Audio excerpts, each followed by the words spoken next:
Mga kabangsa, update lang tayo sa nangyayari sa Middle East. Gin kaya mga Houthi fighters aginan din sa Emanian na Iranian government.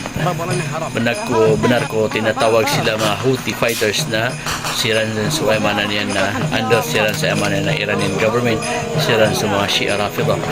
Bali gin kaya video na miyawro aging kaya mga Houthi kailan aging kana na mga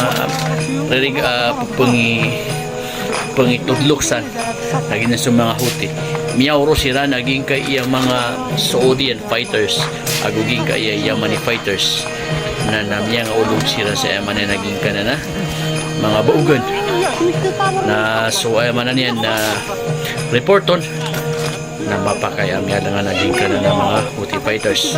So isa na lumpukan ng mga Houthi fighters Yemen na yan di sila ni makitimbaga sa aging kanana mga Saudian fighters aguging kanana mga Yemeni fighters.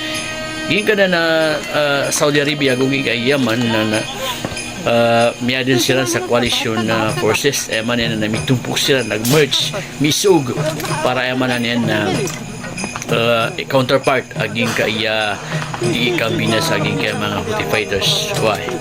Aging ka na mga Houthi naging sus mga Shia under sila sa Yemen na Iranian government na sisaging ka na oras miyadangan sila sabab sa miyawro sila naging ka na maugan napakilitan sa aging na mga video so doon namatay na miyang ulog miyang tatambling sa aging ka na mga baugan na Iranian ipatay Yemen na nagpangalilin ng tiran.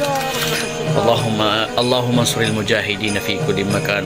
Allah napakadugang ka sa mga mujahidin sa giyang kanan na darpa Saudi Arabia aguging kanan na mga Arab si saging kanan na Yaman sa kadang-udang waniran din nato sa kanakasosira no to mga Shia Rafida